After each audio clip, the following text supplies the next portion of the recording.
Welcome back to the channel. This will be my team selection for Game Week 6, where the wildcard is a real possibility and it really comes down to that chip versus the triple captain. But there is an injury update on Erling Haaland, who is yellow flagged, as you can see on screen, in my FPL challenge squad, where any players who are aged 23 or under will score double the number of points. And I've only got one of them in my squad, in João Pedro, facing his former club Brighton. The rest comprise of Vicario in goal, Tarkowski facing a terrible West Ham side at this moment in time, who are conceding so many goals from set pieces. I think Tarkowski could be one of the main beneficiaries of that weakness. Semenyo and Salah in the midfield, Erling Haaland as my captain, and of course the Brazilian João Pedro completes this setup. But there could be a few changes, and I'll be locking in my FPL challenge team in that deadline stream on Saturday. The same goes for FPL as well, where I have made some transfers already for a -4 hit, and that we talked about in this podcast, but that could easily turn into a wildcard, as I'll get onto very soon. Be sure to like this video, subscribe to my channel, and also the notification bell so always up to date on my content, both FPL and UCL Fantasy. Stay tuned for the Champions League. That will return next week with a best limitless and wildcard squad, my team selection where a chip will be activated, and also that deadline stream next Tuesday, which will be very hectic. So all channel members and patrons have a massive advantage because you will get priority applied to comments and also early access to my videos and many other perks. Those links can be found in the description. The same goes to my Discord server and also my X, Instagram and Blue Sky. So check out all those social media platforms. Let's grow all of them. And also my YouTube channel. We're closing in on 37 subscribers. And over the last couple of weeks, we have gained around 2K in terms of subscriptions. So thank you very much. The same goes to all the super chatters and those that have gifted memberships. You're massively appreciated. But let's jump straight into my team selection for Game Week 6 in Fantasy Premier League. There was a game-changing moment in the middle of matchday 5 which really set me back, and it set the foundations for a red arrow and a horror show of a game week, and that was none other than Robert Sanchez between the sticks, who delivered -3 points. I actually flipped a coin in the deadline stream, Dubravka versus Sanchez, and it landed on Dubravka. I should have listened to the bloody coin. That was a 7-point swing against me, with Robert Sanchez delivering -3 points in my FPL squad, and I was actually going to be on a green arrow if I went for Dubravka, so that really set me back on the Saturday. And the Sunday games weren't good enough from my perspective. I also benched a very key player, of course, in that 1-1 draw between Arsenal and Manchester City. So ultimately, it was going to be a red arrow in the end, but this kind of set the foundations from the beginning. And Robert Sanchez will be available for Game Week 6. He had a 1-game ban, which was served in that 2-1 victory against Lincoln on Tuesday night in the Carabao Cup. So he can play against Brighton, his former club. But will Enzo Maresca look at it and say, you know what, I'm going to give Jorgensen the #1 spot for the next couple of games,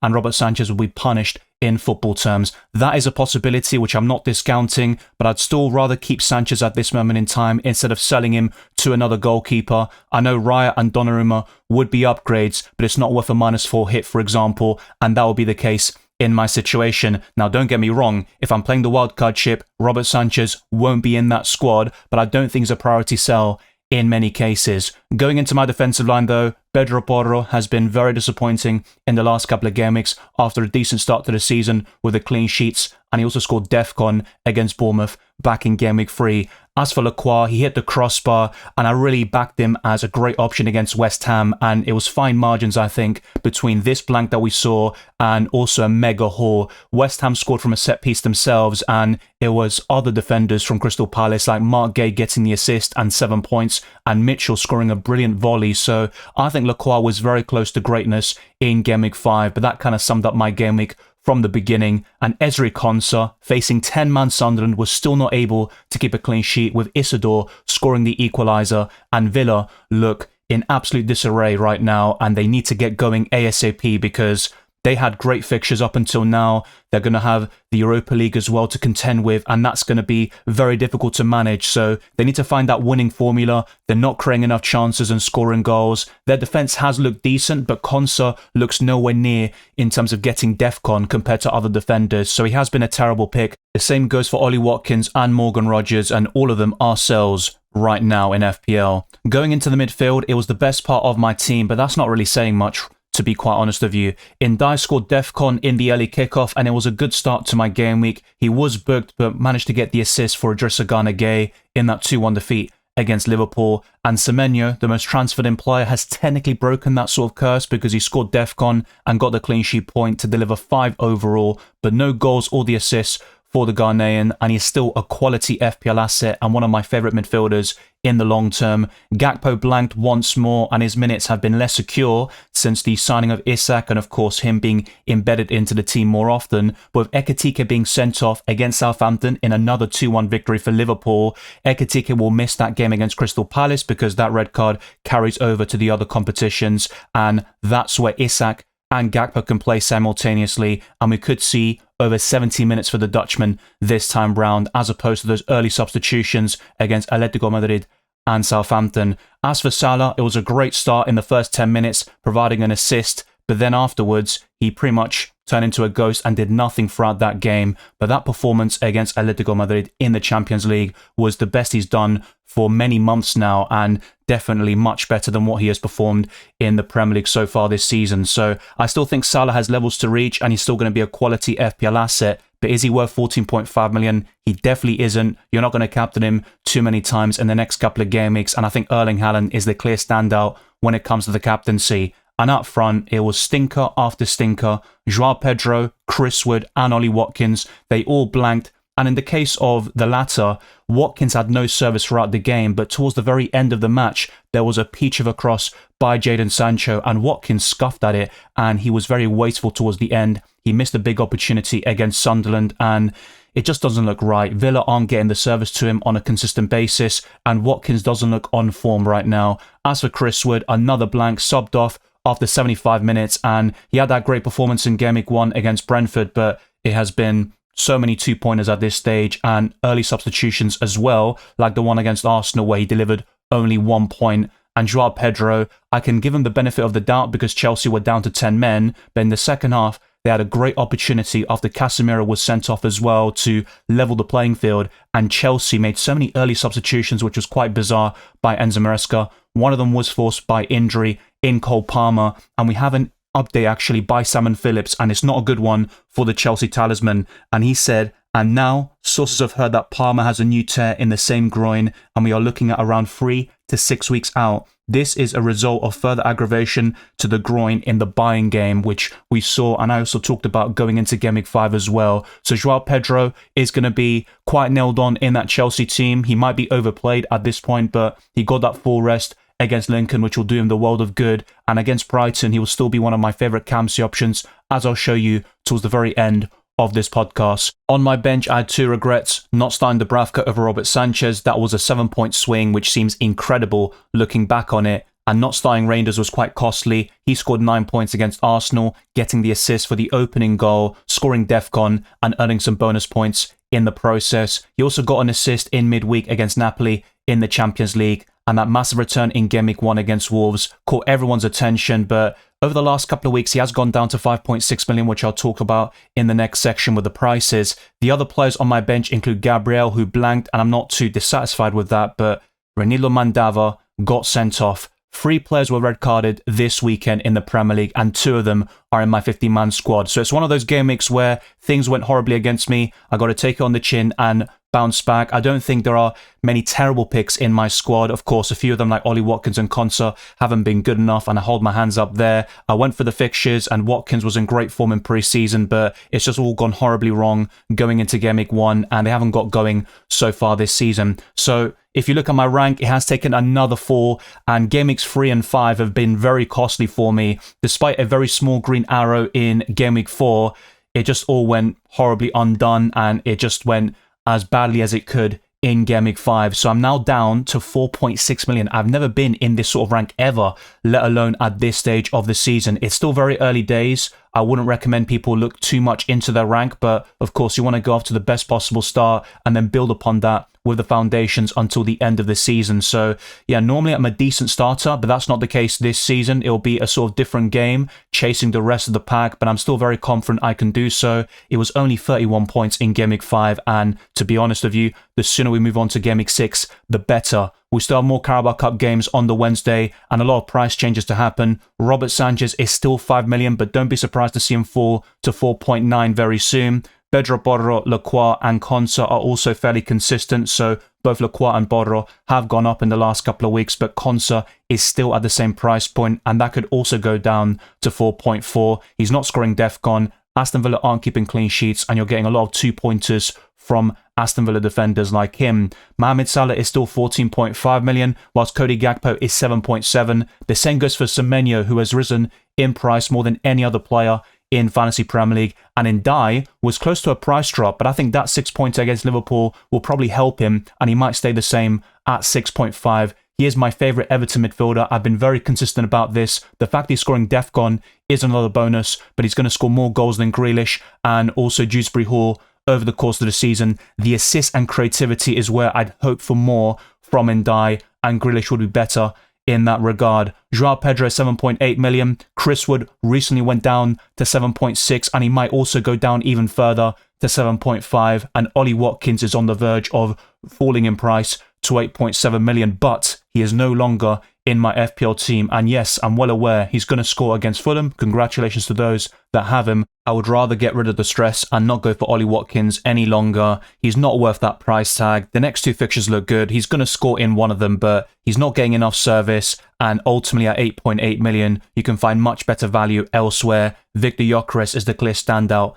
at a similar price tag. On my bench, Dubravka and Reinildo Mandava cost 4 million, but we could see price changes for both of them. Dubravka could rise to 4.1 in a couple of weeks' time, whilst Reinildo could drop to 3.9 at some stage, whilst Gabriel is 6.1, and some websites like livefpl.net predict a price change very soon to 6.2 million, but a lot of it is influenced by the wildcards, and a lot of them are flying around, so that's why we're not seeing too much transfer activity or prices anyway, and we're not seeing as many modifications as we would normally see. Game Week 6 is going to be very popular for the wildcard chip. Check out my wildcard squad with different structures covered there. That includes a Salah and Haaland draft, and the other player is Reinders, who I talked about earlier. 5.6 million is the price tag. He recently went down, but I still think he's a quality FPL asset, as we saw against Arsenal. So one of my confirmed transfers was selling Salah to Bruno Fernandes, and this is simply a cash cow to make a massive upgrade up front, but I was thinking about this a lot. Do I go for Moises Caicedo and have that sort of defensive contribution machine? Maybe even Phil Foden to target the next couple of fixtures, especially against Burnley at home. But Bruno Fernandes will be more consistent. This was one of my massive swings that I kind of suffered earlier this season in Game Week 3 to replace the injured Cole Palmer. I went for a -4 hit, and I didn't buy Bruno Fernandes for free. That would have resulted in a 20-point swing, actually, because I would have captained him against Burnley. So a couple of weeks later, I've got the chance to just bring him back into the fold. He scored another 10-pointer against Chelsea just now. He has the penalties. He can score DEFCON on the odd occasion, and he's got the goals and assist threat from open play, set pieces, and he's a talismanic figure for Manchester United, and I think he warrants that 9 million price tag just about. Bryan Mbeumo is also slightly appealing at 8.1 million. I would back him to do well against his former club Brentford in Game Week 6, but long term, Bruno Fernandes is the go-to United asset, and Erling Haaland up front is a massive upgrade on Ollie Watkins. The only concern now is that the Norwegian robot is yellow flagged, and Pep Guardiola provided this update yesterday on Tuesday, the 23rd of September.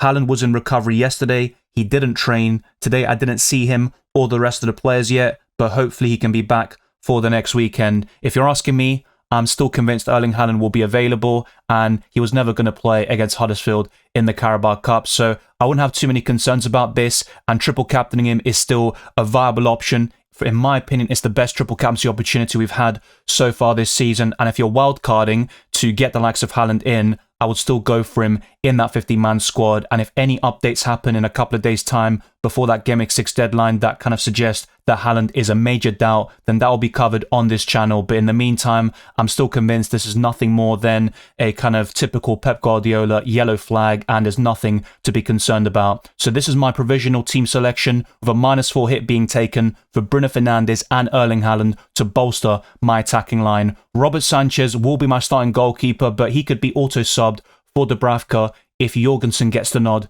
against Brighton, and that is a real possibility. He wasn't particularly great against Lincoln in the Carabao Cup, and Robert Sanchez is Enzo Maresca's favourite, but that mistake, of course, in the opening minutes cost Chelsea the 3 points. I still think they could have gone on to win the game if it was 11v11 and Mbeumo went on to score to make it 1-0 in the first 5 minutes. So we'll see about this goalkeeper situation. And in my defensive line, I've got Borro, Konsa, and Gabriel. And I think Borro is by far the most likely to keep a clean sheet. And I did talk about the clean sheet odds in my best wildcard team video.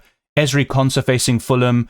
I have to say, Villa have a brilliant record against Fulham, and that's the reason why I still have a bit of hope for that sort of victory and maybe a clean sheet. But Konsa isn't a good FPL asset. Gabriel, though, is one of the very best in the business. In terms of premium defenders, I think Van Dijk is the best for DEFCON, and he would be a level above Gabriel in that regard. And in terms of goal scoring, we haven't seen any threat from the Brazilian centre-back so far this season, but he has a few goals in his locker, and we'll probably see that in the coming months. And he's still my favourite Arsenal defender in the long term. Calafiori is too injury prone, and Jurrien Timber has Ben White knocking on the door. When Arsenal play 3 games in a week, it's more likely that Timber gets a rest than Gabriel Magalhaes, and Hincapié, who would be a natural Gabriel replacement, is currently injured, and it's only a short-term injury, but I think Gabriel is safe for the next couple of weeks, provided he stays fit. Saliba is now back, and he'll be partnering Gabriel in most game weeks, and you've got the likes of Mosquera providing a lot of depth for the Gunners, but they have a lot of injury problems right now. Madueke will miss the next 2 months due to injury. He avoided an ACL problem, which is great news for Arsenal, but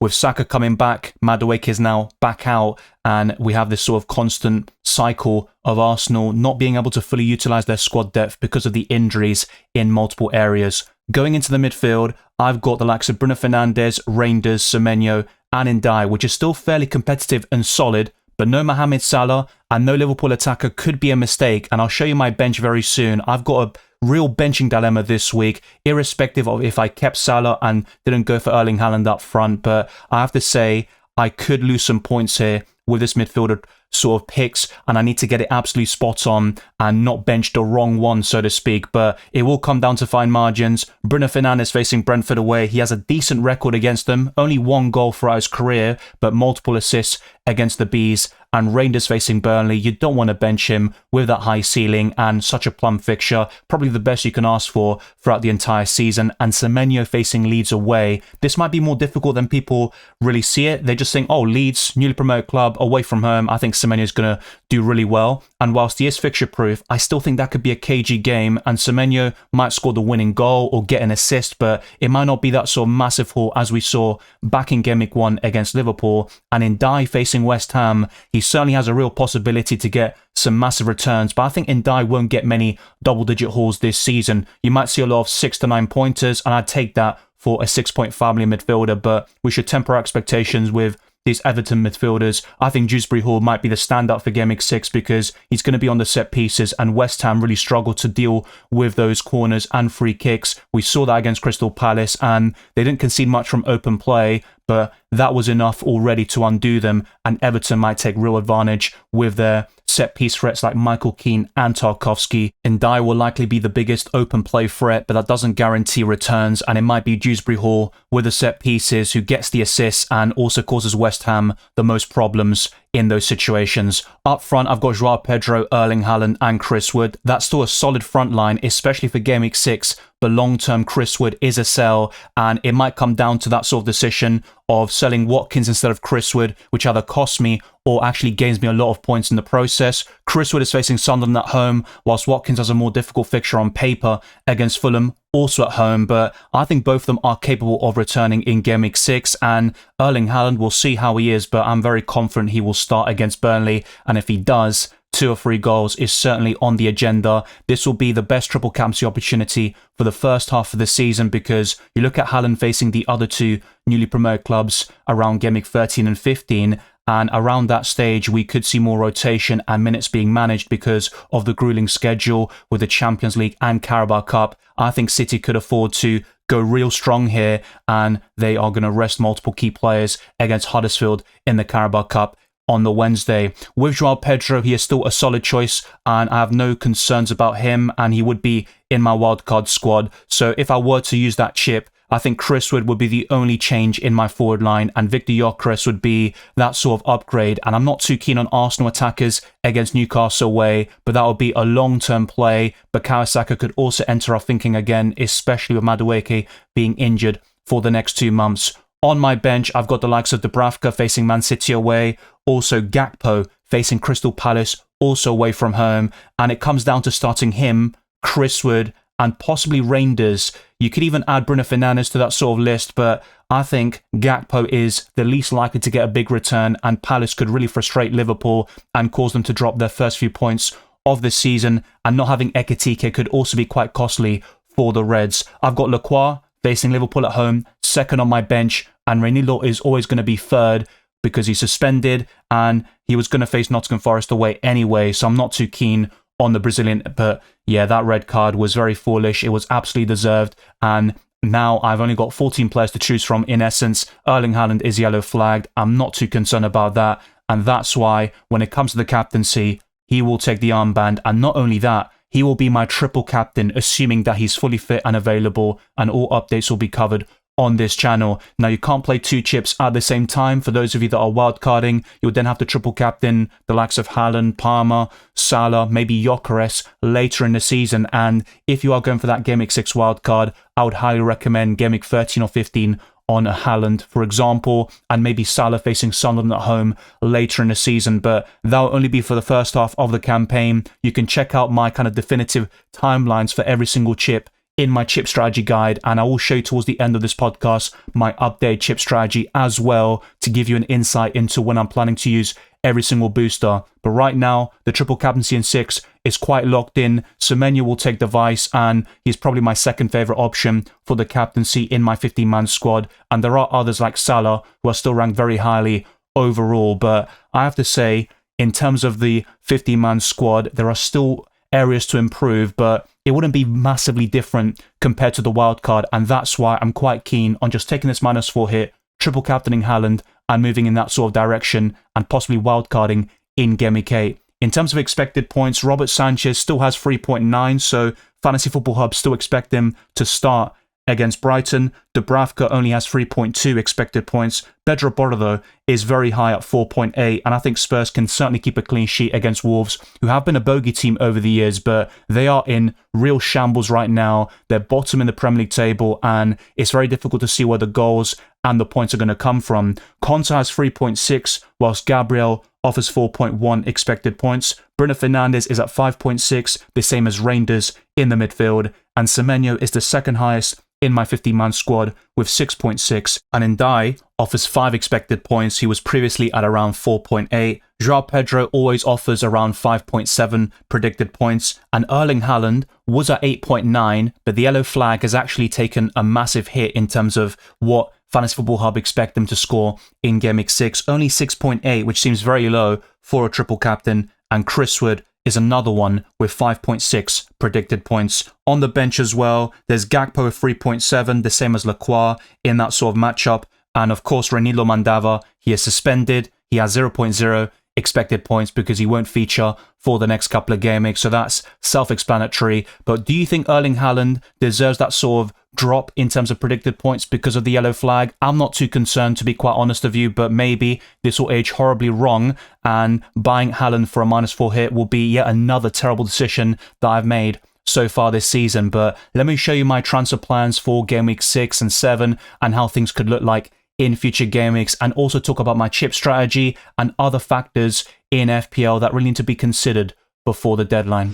Websites like FPL.team are very bullish on the triple captaincy, and they haven't got Erling Haaland yellow flagged right now. That could also dip the expected points quite significantly, but it's currently at 71.2. As you can see, I took a -4 hit to buy Bruno Fernandes and Haaland for Salah and Ollie Watkins. But going into Game Week 7, I could start Dubravka away to Aston Villa, as opposed to Sanchez facing Liverpool at home. The back three could comprise of Konsa facing Burnley at home, Borro away to Leeds, and Gabriel facing West Ham. I think any Arsenal defender could really be targeted from set pieces and have a massive return against the Hammers. Reinders and Haaland facing Brentford away. Bruno Fernandes is an underrated captaincy shout facing Sunderland, who have been brilliant so far this season. Semenyo facing Fulham at home. Ndai with another home fixture against Crystal Palace. João Pedro facing Liverpool. And Chris Wood has scored a hat-trick against Newcastle before at St James's Park, but I'd be hugely shocked if that was the case in Game Week 7. On the bench, I'd have Gakpo away to Chelsea, Lacroix facing Everton away,